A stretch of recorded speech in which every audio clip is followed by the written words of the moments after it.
तो अब हम देखने वाले हैं एनसीईआरटी एग्जाम्पलर 1.3 के क्वेश्चंस को। लेकिन उससे पहले बच्चों को बता देता हूं कि कौन कौन से आपके सिलेबस में इंक्लूड हैं और कौन कौन से आपके सिलेबस से डिलीट कर दिए। तो काफ़ी क्वेश्चन डिलीट कर दिए हैं, तो अब मैथ्स तो काफ़ी इजी हो जाएगी तुम लोगों के लिए। तो आपको केवल पढ़ना है बच्चों क्वेश्चन नंबर 10, क्वेश्चन नंबर 11, 12 और 14 एक्सरसाइज नंबर 1.3 का।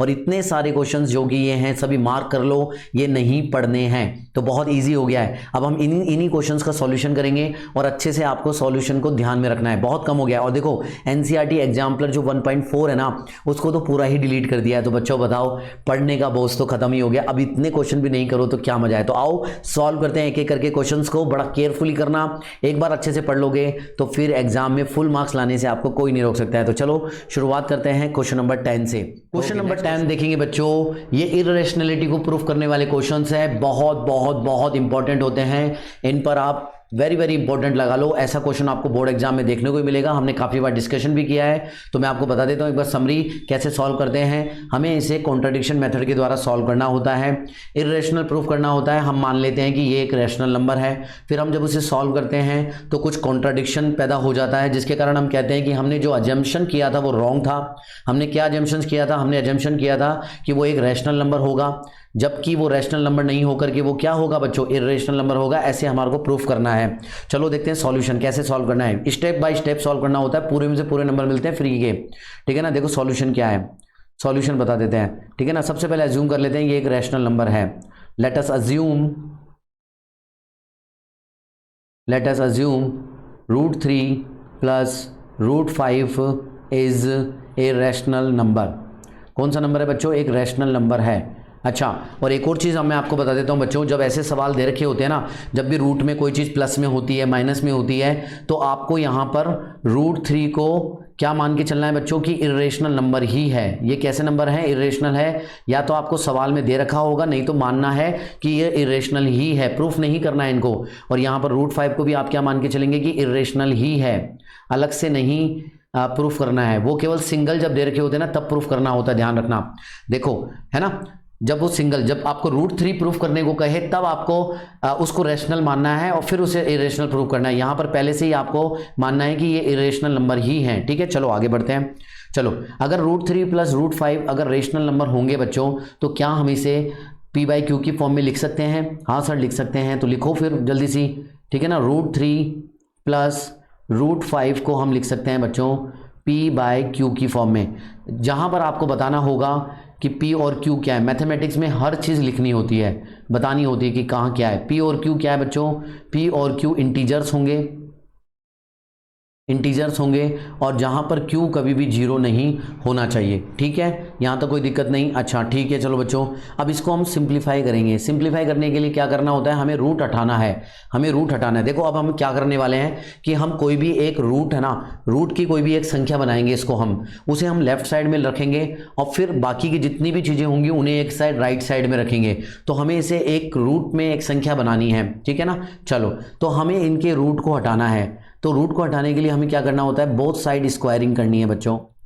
बोथ साइड स्क्वायरिंग करने के बाद में वेरी वेरी इंपॉर्टेंट है बच्चों, समझ में आना चाहिए कि कौन सी स्टेप क्यों कर रहे हैं। बोथ साइड स्क्वायरिंग करने के बाद में क्या आएगा बच्चों?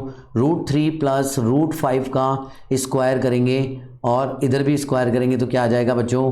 p/q का स्क्वायर करेंगे तो क्या आएगा, बताना मेरे को बच्चों। ये हो गया है a और b का एक्सपेंशन। a और b का स्क्वायर आपको पता ही होगा क्या होता है, a² + b² + 2ab।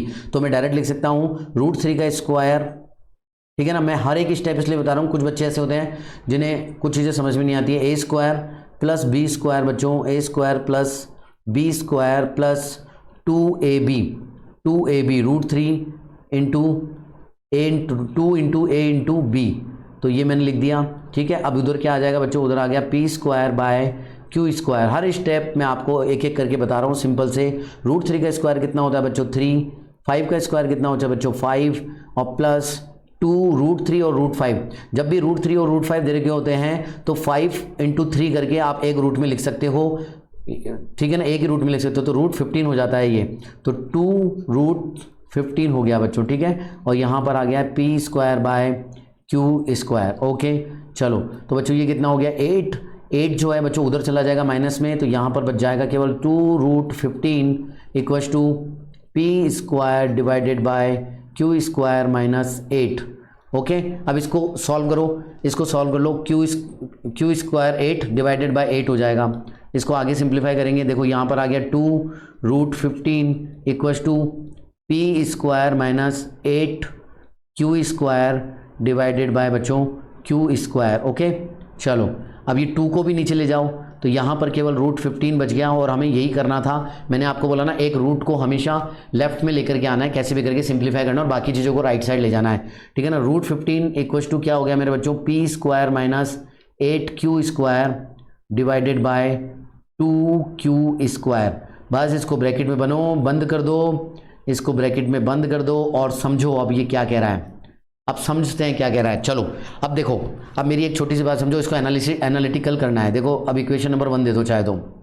अब आपको क्या बोलना है बच्चों कि राइट साइड में जो भी चीज़ें हैं ना वो सभी की सभी क्या हैं बच्चों, इंटीजर्स हैं, और इंटीजर का चाहे मल्टीप्लाई करें, माइनस करें, डिवाइड करें, इंटीजर्स ही आने वाले हैं। तो देखो पी भी इंटीजर है, हमने बताया यहाँ पर पी इंटीजर है, क्यू क्या है बच्चों, क्यू भी एक इंटीजर है, 8 क्या है बच्चों, 8 भी एक इंटीजर है, क्यू क्या है इंटीजर, 2 भी इंटीजर, तो ये सभी इंटीजर हैं। तो यहाँ पर ये क्या नंबर आएगा बच्चों, हमारा इंटीजर्स हमारे को क्या देते हैं, रेशनल नंबर देते हैं, तो ये एक रेशनल नंबर आ जाएगा, ध्यान रखना, ठीक है ना, रेशनल नंबर आ जाएगा। जबकि √15 रेशनल नंबर राइट साइड में है, तो लेफ्ट साइड में भी रेशनल नंबर ही आना चाहिए, लेकिन ये रेशनल नंबर ना होकर के हमें पता है कि ये इर्रेशनल नंबर है, तो ये कॉन्ट्राडिक्शन की वैल्यू, कॉन्ट्राडिक्शन पैदा हो गया।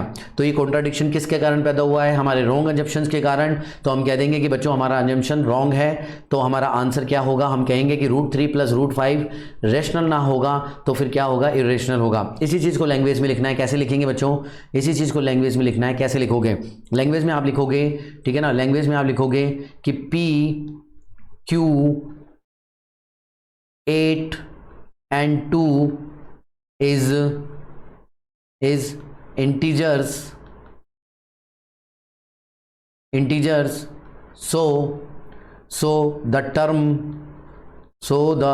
जो है, the term कौन सी टर्म बच्चों, ये वाली P square minus 8Q square divided bye 2Q square, है ना, 2Q square would be a rational number. अगर ये रेशनल नंबर होगा तो बच्चों ये रेशनल नंबर होगा, तो राइट साइड अगर रेशनल नंबर होगी तो लेफ्ट साइड में जो संख्या लिखी है वो भी रेशनल होनी चाहिए, तो ये एक रेशनल नंबर देगा, यानी ये एक रेशनल नंबर होगा। So we get √15 as rational number. लेकिन बच्चों √15 तो क्या है, ये तो बोल रहा है कि √15 रेशनल नंबर होना चाहिए, लेकिन ये √15 तो क्या है, इर्रेशनल नंबर है, तो ये तो कॉन्ट्राडिक्शन हो गया। तो हम लिखेंगे, है ना, √15 as rational number. So this result contradict, so it's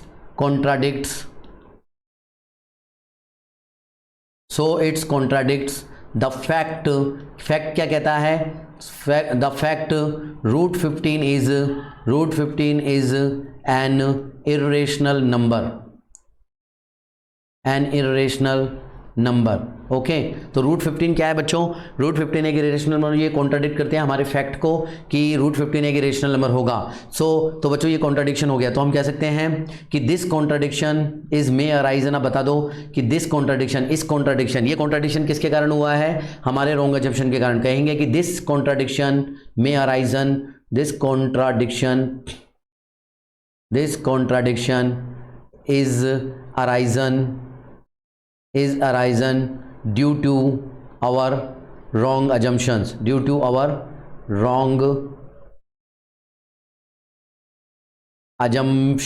और हमारा assumptions क्या था बच्चों, हमारा assumptions क्या था कि हमने इस नंबर को रेशनल नंबर माना था। अगर ये assumptions ही wrong है तो हम कह देंगे बच्चों, तो हम कह देंगे कि √3 + √5 इज इर्रेशनल नंबर होगा।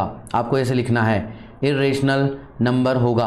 हैंस प्रूफ, तब जाकर के आपको 3-4 नंबर मिलने वाले हैं। ये पूरी चीज़ें लिखोगे तब मिलेंगे। और इस कुछ भी नहीं है बच्चों, बहुत बहुत ईजी है ना, स्टेप्स बहुत ईजी हैं। आपको क्या करना होता है, सबसे पहले कैसे भी करके लेफ्ट साइड में आपको कोई भी रूट की वैल्यू लेकर के आनी है, और राइट साइड में आपको रेशनल प्रूफ करना है। जब राइट साइड रेशनल होगा तो आप कहोगे कि लेफ्ट साइड भी रेशनल होना चाहिए, लेकिन हमने देखा तो वो रेशनल तो नहीं है। तो वो कहेगा कि हमारा जो फैक्ट है, हम जानते हैं कि फैक्ट क्या है कि √15 एक इरेशनल नंबर है ना। तो हम कहेंगे कि ये कॉन्ट्रडिक्शन किसके कारण हो रहा है कि हमने जो शुरुआत में जो अज्यूम किया था कि हमारा जो अजम्पशंस था वो गलत है, कि हमने अजम्प्ट किया था कि एक वो रैशनल नंबर होगा, लेकिन वो रैशनल नंबर ना होकर के बच्चों वो कैसा नंबर होगा, वो एक इरेशनल नंबर होगा। आई थिंक समझ में आ गया होगा। ऐसे प्रैक्टिस करोगे तो आपको अच्छे नंबर मिलेंगे। चलते हैं नेक्स्ट क्वेश्चन की तरफ। नेक्स्ट क्वेश्चन क्या कह रहा है, फटाफट ओके आ जाओ। क्वेश्चन नंबर 11 करेंगे। बहुत बहुत इंपॉर्टेंट है ये क्वेश्चन, और इसका कंसेप्ट तो और भी अमेजिंग है, लेकिन इस क्वेश्चन को करने के लिए आपको इसकी लैंग्वेज पर फोकस करना होगा। कैसे हमारे को इस लैंग्वेज को लिखना है, क्योंकि लिखने का ही मार्क्स मिलने वाले हैं आपको, ठीक है ना। पहले समझेंगे और समझ करके फिर हम एक एक स्टेप्स को लिखेंगे, और आपको वो चीज़ दिमाग में रखनी है, याद रखनी है हर एक स्टेप्स को। पहले समझते हैं क्वेश्चन क्या कह रहा है। देखो, शो डैट 12 की power n can not and with the digit 0 और 5 for any natural number n, ठीक है ना। देखो यहाँ पर ये बोल रहा है कि कोई भी नंबर 0 और 5 से एंड होगा या नहीं होगा, इसके बारे में बताना है। हर बार ऐसा क्वेश्चन पूछा जाएगा। तो बच्चों यहाँ पर एक आपके बचपन का ही रूल लग रहा है, जो कि है डिविजिबिलिटी रूल।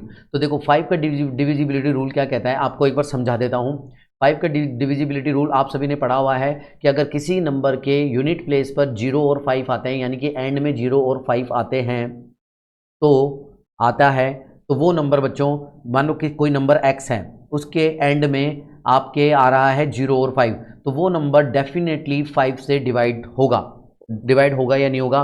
और बच्चों कोई भी नंबर अगर 5 से डिवाइड हो रहा है, दैट मीन्स उस नंबर के फैक्टर में, उस नंबर का जब प्राइम फैक्टराइजेशन किया जाएगा तो उसके फैक्टर में एक फैक्टर 5 भी होगा एज ए फैक्टर, एक फैक्टर 5 का भी होना जरूरी है, ठीक है ना। तभी तो वो नंबर उस नंबर से डिविजिबल होगा या नहीं होगा, होगा। ये बात समझ में आ गई है ना। तो यानी कि किसी भी नंबर के यूनिट प्लेस पर 0 और 5 होगा तो वो नंबर 5 से डिविजिबल होगा, और उस नंबर का एक फैक्टर 5 होगा। चलो अब इस क्वेश्चन को सॉल्व करते हैं।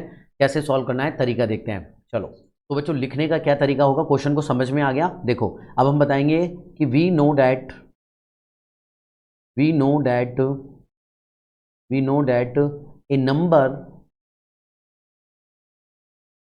ए नंबर, कोई भी नंबर ऐसा है जिसके यूनिट प्लेस पर 0 और 5 है, तो वो 5 से डिविजिबल होगा। We know that a number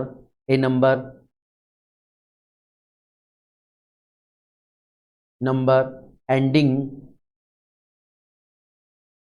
eight unit place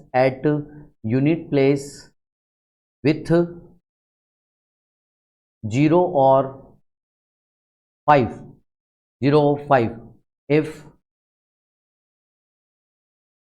if its prime factors have 5 as a factor, okay. हाँ सही है। चलो तो हम कहेंगे इसलिए therefore 12 की power n should be divisible by 5 if its prime factors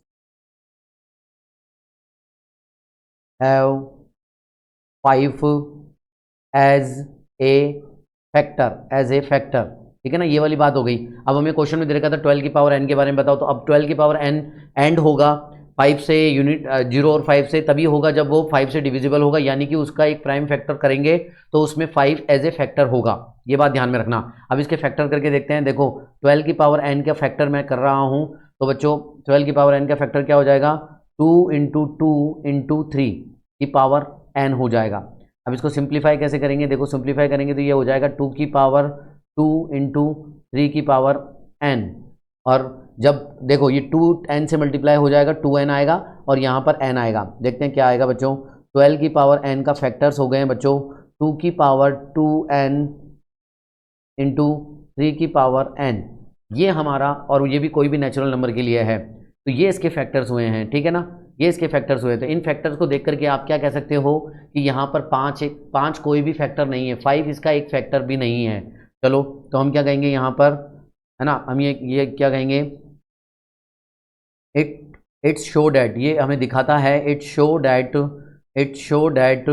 12 की पावर n have factors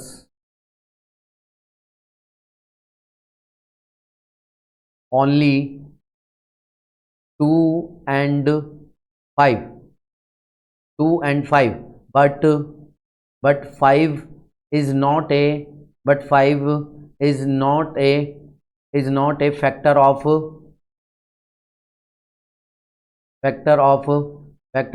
12 की पावर n। तो भी अब ये नहीं है, अब 5 को इसका फैक्टर नहीं है, 5 इसका फैक्टर नहीं है, तो यानी कि ये नंबर 5 से डिविजिबल भी नहीं होगा और इसके अंत में 0 और 5 भी नहीं आएगा। यहाँ तक बात सही हो गई। तो हम कंक्लूड कर सकते हैं, क्या कंक्लूड कर सकते हैं, तो we can say that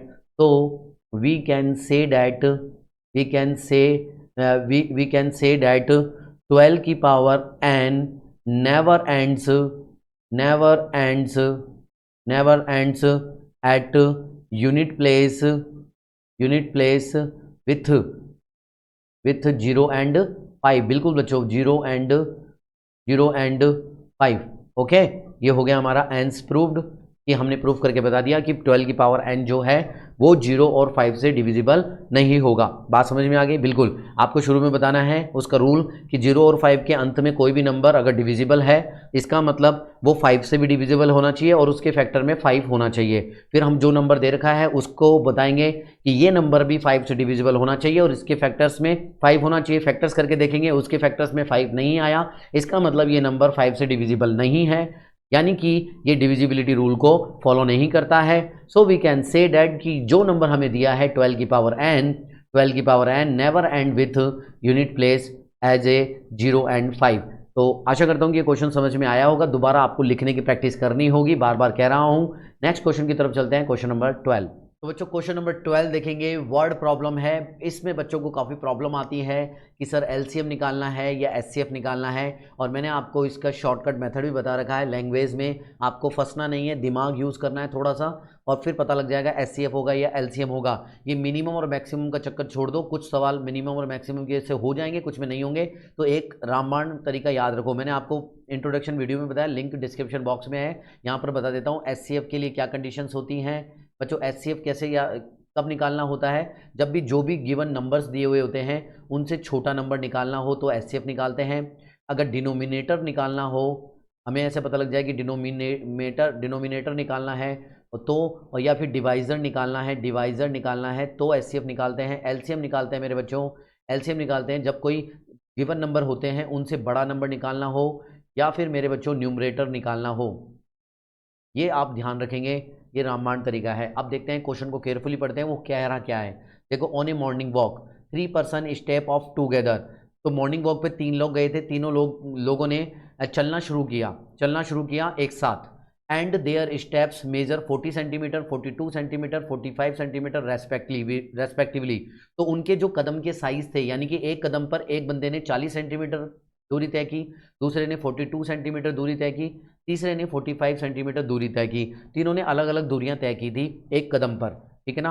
what is the minimum distance each should walk so that each can cover the same distance in complete step. अब वो कह रहा है कि आपको वो मिनिमम डिस्टेंस बतानी है जो तीनों सेम डिस्टेंस पूरी कर दें, ठीक है ना। मतलब मान लो कि किसी की सेम डिस्टेंस, मान लो किसी ने 2000 स्टेप्स पूरी की पहले, तो दूसरे ने भी 2000 पूरी की और तीसरे ने भी 2000 एक साथ पूरी करी, है ना। तो वो मिनिमम डिस्टेंस बतानी है जो तीनों एक साथ सेम डिस्टेंस कवर करेंगे सबसे पहले, है ना। इसलिए यहाँ पर मिनिमम लिखा हुआ है कि सबसे पहली वाली, उसके बाद में भी कवर कर सकते हैं लेकिन पहले वाली पूछ रहा है, यानी कि मिनिमम डिस्टेंस जो तीनों तीनों सेम डिस्टेंस कवर करे। क्वेश्चन को समझना जरूरी है, ठीक है। अच्छा, अब यहाँ कैसे पता लगेगा कि एलसीएम है या एचसीएफ है ना। मिनिमम का चक्कर छोड़ो, एलसीएम है या एचसीएफ है। सुनो, एक बंदा 40 सेंटीमीटर दूरी तय करता है पहले कदम पे, दूसरा बंदा 42 सेंटीमीटर दूरी तय करता है ना, है ना, और तीसरा बंदा करता है 45 सेंटीमीटर दूरी तय करता है अपने कदम पर। तो देखो अब ये बताओ कि वो बराबर डिस्टेंस कब पूरी करेंगे। वो इससे ज़्यादा चलेंगे तभी तो, दूसरे कदम पर ही तो पूरी करेंगे या तीसरे कदम पर ही तो पूरी करेंगे। यानी कि ना तो 40 सेंटीमीटर उनकी बराबर दूरी होगी, ना 42 सेंटीमीटर बराबर दूरी होगी, ना 45 सेंटीमीटर बराबर दूरी होगी। जब वो दूसरा कदम लेंगे या फिर तीसरा कदम लेंगे तब जा कर के उनकी कोई सेम डिस्टेंस पूरी होने की प्रोबेबिलिटी है। यानी कि वो नंबर जो हम फाइंड आउट करने वाले हैं वो इन तीनों नंबर से बच्चों बड़ा ही नंबर आएगा, इन तीनों से बड़ा ही नंबर आएगा। यानी कि जो भी दूरी निकल के आएगी, जो भी बराबर दूरी निकल के आएगी वो इन तीनों नंबर से बड़ी निकल के आएगी। और उसके लिए हम बता रहे हैं एलसीएम यूज़ करते हैं। बड़े के लिए हम क्या यूज़ करते हैं, एलसीएम। बात समझ में आ गई, ये बात समझनी है बस, उसके बाद तो आप कर ही लोगे। फिर तो एलसीएम ही तो निकालना है, ये समझो। मैं बार बार इस पर इसलिए जोर दे रहा हूँ कि किसी भी प्रकार की प्रॉब्लम आपके सामने आ जाए और आपने कंसेप्ट को सीख रखा है तो सभी प्रॉब्लम को आप कर ले जाओगे। चलो बच्चों, सॉल्व करते हैं फटाफट।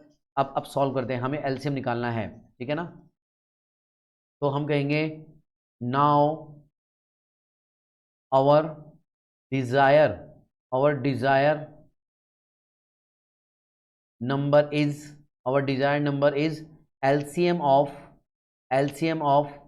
40, 42 एंड 45 का LCM ही हमारा डिजायर नंबर होगा, डिजायर डिस्टेंस होगी जो भी है। तो 40 का करके देखते हैं बच्चों। 40 की क्या आएगा, 40 का आएगा 2 से करेंगे 20, फिर 2 से करेंगे तो 10। अब तो कुछ भी नहीं है, अब तो आप कर ही ले जाओगे। फिर 2 से करेंगे तो 5 और 5 से करेंगे तो बच्चों 1।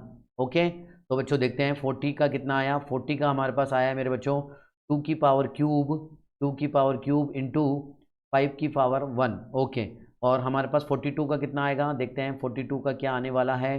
2 से करेंगे 2 2 जा 4, 2 1 जा 2। अब 3 से करेंगे 3 7 जा 21 और 7 से करेंगे 7 1 जा 7। तो बच्चों क्या आया, 42 का हमारे पास एलसीएम आ चुका है 2 इंटू 3 इंटू 7। ओके, अब हम करेंगे 45 का हमने करा तो बच्चों क्या आ जाएगा। तो 5 और 4 9, 3 से भाग जा रहा है तो 3 से जाएगा, 3 कम 3 और 3 पंजे 15, फिर 3 से जाएगा 3 पंजे 15, फिर 5 से जाएगा मेरे प्यारे प्यारे विद्यार्थियों। तो यानी कि क्या आ गया, 45 का फैक्टर्स हो गए हैं 3 की पावर स्क्वायर, है ना, इंटू 5 की पावर 1, 7 की पावर 1। ओके, चलो बच्चों एलसीएम निकालते हैं। एलसीएम कैसे निकालते हैं मैंने आपको बताया है।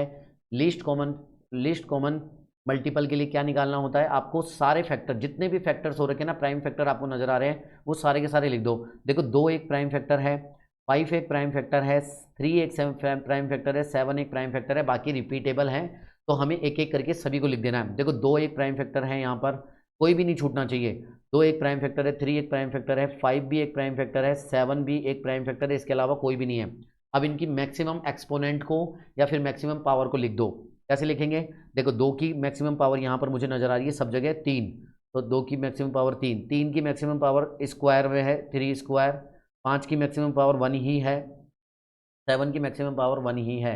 आगे सॉल्व करते हैं बच्चों, कैसे सॉल्व करेंगे, 2 दूनी 4 दूनी 8, 8 हो गया, ये 3 तिया 9 हो गया, ये 7 पंजे 35 हो गया, ठीक है ना। जब हम इसको सॉल्व करेंगे तो कितना आ जाएगा, 8 नाम 72, ओके, इंटू 35।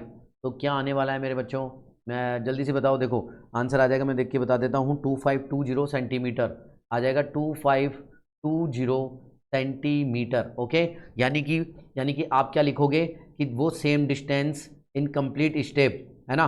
तो वो मिनिमम डिस्टेंस या सेम डिस्टेंस, वो सेम डिस्टेंस क्या होंगी जो वो कवर करेंगे। सेम डिस्टेंस इज, आप लैंग्वेज में अच्छे से लिख लेना, ठीक है ना, और ये यूनिट लगाना मत भूलना, 2520 सेंटीमीटर, ये सेंटीमीटर में आंसर देना आपको जरूरी है, ठीक है ना। आई होप कि आपको ये क्वेश्चन समझ में आ गया होगा बच्चों, बहुत इजी है ना। बस एचसीएफ और एलसीएम का खेल है कि क्या फाइंड आउट करना है वो सोचना है आपको, ठीक है ना। बड़ा नंबर, इन तीनों से बड़ा नंबर निकालना होगा तो एलसीएम, है ना, और एचसीएफ निकालना है, इसका मतलब वो छोटा नंबर निकालने की बात कह रहा है, तो एचसीएफ निकालना है, बस इतना सा ध्यान रखना है। चलते हैं नेक्स्ट क्वेश्चन की तरफ, आ जाओ जल्दी सी, कम ऑन। तो बच्चों क्वेश्चन नंबर 14 सॉल्व करेंगे, जो कि सीबीएसई का भी बहुत फेवरेट है, बहुत इंपॉर्टेंट टॉपिक है। जो कि हर साल देखने को मिलता है, तो आपका भी फेवरेट हो जाना चाहिए। मैंने आपको बता रखा है कैसे सॉल्व करना है, कॉन्ट्राडिक्शन मेथड से सॉल्व करना है। तो आओ सॉल्व करते हैं फटाफट फटाफट। तो बच्चों सॉल्यूशन क्या होगा मुझे आप ही बताओ। सबसे पहले क्या लिखेंगे हम, इन नंबरों को क्या मान लेंगे, रेशनल नंबर मान लेंगे। उसके बाद तो सभी स्टेप सिंपल है, ठीक है ना। सबसे मान लेंगे let us assume root P plus root Q is a rational number. Okay, कौन सा नंबर मान लिया हमने, ये रैशनल नंबर। अच्छा, आपको ये भी पता है ना, मैंने आपको बता रखा है कि जब भी ये प्लस में माइनस में ऐसे होते हैं, तो यानी कि अलग इंडिविजुअली रूट पी को आप क्या ही मानेंगे, यही मानेंगे कि क्वेश्चन में दे रखा है कि रूट पी क्या है, एक इरेशनल नंबर है, इंडिविजुअल। ओके, ध्यान रखना, क्योंकि इसकी जरूरत पड़ेगी आपको। रूट क्यू क्या है, एक इरेशनल नंबर, चाहे दे या नहीं दे, आपको मान के चलना है कि एक इरेशनल नंबर है। आगे सॉल्व करते हैं। अगर ये नंबर रेशनल नंबर है तो बच्चों इसको हम पी बाई क्यू की फॉर्म में लिख सकते हैं। हाँ सर लिख सकते हैं। तो root P plus root q को हम लिख सकते हैं बच्चों पी बाय क्यू की फॉर्म में, लिख सकते हैं ना। लेकिन ध्यान रखना मेरे बच्चों, अब हम यहाँ पर दूसरा नंबर मानेंगे, क्योंकि पी और क्यू ऑलरेडी मान रखा है, तो हम पी बाई क्यू नहीं मान के हम ए बाई बी मानेंगे, ठीक है। अब ये गलती मत करना, नहीं तो मिक्स हो जाएगी सब चीज़ें, आपको समझ में नहीं आएगा हो क्या रहा है, ठीक है ना। तो अपना दिमाग भी यूज़ करा करो कि भैया पी बाई क्यू की जगह ए बाई बी रखना है, ठीक है। ए बाई बी, ए और बी, ए बाई बी के रूप में मान लेंगे, तो कुछ भी मान सकते हैं हम। इसे किस के रूप में लिख सकते हैं बच्चों, ए बाय बी के रूप में लिख सकते हैं। जहाँ पर आपको बताना है कि ए और बी क्या है, एक इंटीजर है, ए और बी इंटीजर्स हैं, क्या है, इंटीजर्स हैं, और बी कभी भी जीरो नहीं होना चाहिए, ठीक है। ओके चलो, अब हम क्या करेंगे बच्चों, अब हमारे को क्या मकसद है, हमारा हमारा ये मकसद है कि इनको सॉल्व करके हमें लेफ्ट साइड में कोई भी रूट में एक संख्या लेकर के आनी है, और बाकी सभी चीज़ों को राइट साइड में शिफ्ट कर देना है, कोशिश करनी है। और रूट को हटाने के लिए क्या करेंगे बच्चों, रूटों को हटाने के लिए सिंगल रूट बनाना है, ये डबल रूट है, तो हम बोथ साइड स्क्वायर करेंगे। लिख दो, हर चीज़ लिखनी जरूरी है, बोथ साइड स्क्वायरिंग लिखोगे जब ही एग्जाम में फास्ट लिख पाओगे। Both side squaring, both side squaring, okay. फिर उसके बाद में क्या हो जाएगा, यहाँ पर हो जाएगा root P plus root Q का होल स्क्वायर आ गया बच्चों, equals to a by b. समझ में आ रहा है ना, बिल्कुल। स्क्वायर करने के करो, इसका भी स्क्वायर करना है अपन को, ठीक है बच्चों। स्क्वायर खोलेंगे, ये ए प्लस बी का होल स्क्वायर है, ए प्लस बी का होल स्क्वायर क्या होता है, A square plus B square plus 2ab, यही होता है ना, बिल्कुल। तो ए स्क्वायर लिखो, पी का स्क्वायर कर दूंगा, रूट पी का स्क्वायर करूंगा तो पी स्क्वायर आ जाएगा ना बच्चों, पी स्क्वायर आ जाएगा। रूट क्यू का स्क्वायर करूंगा तो बच्चों क्या आ जाएगा, क्यू स्क्वायर आ जाएगा। अच्छा, और फिर 2ab यानी कि plus 2√p into root Q होगा या नहीं होगा, बिल्कुल होगा। आगे बढ़ते हैं, A square divided by B square. I hope कि आपको यहाँ तक कोई दिक्कत नहीं होगी। चलो अब इसको सॉल्व करो, यहाँ पर सिर्फ रूट की संख्या को छोड़ के बाकी संख्या को उधर ले जाओ राइट साइड में। चलो पहले इसको और सिंप्लीफाई कर लेते हैं, P square plus Q square plus बच्चों ये हो जाएगा हमारा, अरे पी स्क्वायर नहीं आएगा यहाँ पर, पी आएगा, पी, अरे पी स्क्वायर क्यों आएगा, पी आएगा ना।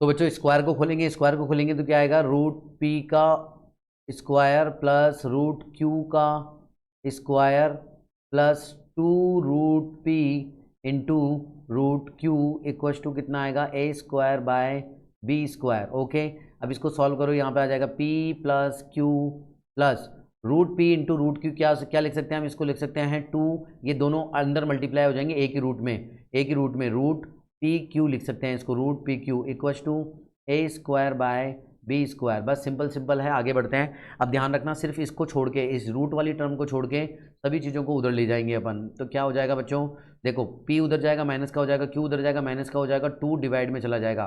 तो चलो सबसे पहले p और q को भेजो, तो रूट पी क्यू हो जाएगा इक्वल्स टू उधर हो जाएगा A square divided by B square minus के, बच्चों वहाँ पर p चला गया, माइनस का चला गया है q। ओके चलो अब इसको सॉल्व करते हैं, मैं इसको मिटान देता हूँ। तो बच्चों अब यहाँ पर आगे क्या आ जाएगा, यहाँ पर आ जाएगा 2√pq इक्वल्स टू, ठीक है ना, equal to a square divided by, है ना, ए स्क्वायर यहाँ पे मल्टीप्लाई कर देंगे माइनस पी से मल्टीप्लाई करेंगे b square, p B square minus q से मल्टीप्लाई करेंगे बी को तो क्यू बी स्क्वायर और पूरे में डिवाइड हो जाएगा बच्चों बी स्क्वायर से। अब इस 2 को भी नीचे भेज देंगे, 2 को भी नीचे भेज दो, रूट पी क्यू। ऐसे क्वेश्चन अपन ने कर रखे हैं इसलिए फास्ट नहीं है ये, तो हो जाएगा A square minus P B square minus Q B square upon मेरे बच्चों 2b स्क्वायर। हो गया या नहीं हो गया? बिल्कुल हो गया। तो बच्चों अब ये आ गया, इसको डब्बे में बंद कर दो। अब डब्बे में बंद कर दो तो हमारे सामने अब ये रूट में कुछ वैल्यू आ गई है और इधर कुछ वैल्यू आ गई है। अब सुनो, ये सारी की सारी वैल्यूज़ मेरे बच्चों देखो, ए क्या है, ए एक इंटीजर है, बी क्या है, बी भी एक इंटीजर है, पी एक कोई प्राइम नंबर है, प्राइम नंबर क्या है मेरे बच्चों, ये भी एक इंटीजर है, तो क्यू भी इंटीजर है। ये सभी नंबर इंटीजर्स हैं और इंटीजर जब माइनस प्लस या डिवाइड होते हैं तो बच्चों निकल करके क्या आता है, एक रेशनल नंबर ही आता है। क्या आता है बच्चों? एक रेशनल नंबर ही निकल के आता है। तो आप क्या कह सकते हो मेरे बच्चों? आप कह सकते हो कि यहाँ पर क्या है, ए बी पी क्यू, ये सभी क्या है, are integers,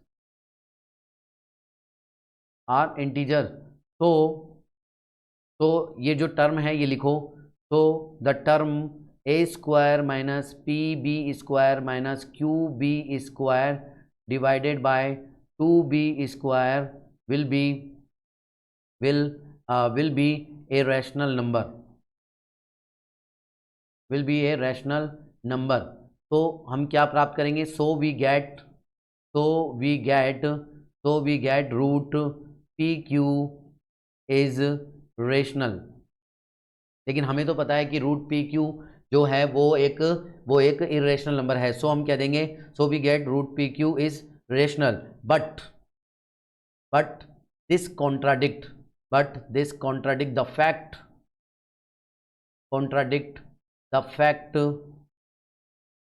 fact root pq is an irrational number, irrational number. ठीक है ना? इस फैक्ट को ये कॉन्ट्राडिक्ट कर रहा है। अब हम हमारा वही रामबाण लगा देंगे कि ये ऐसा क्यों हो रहा है, ये ऐसा इसलिए हो रहा है क्योंकि हमने रॉन्ग अजम्पशन किया है।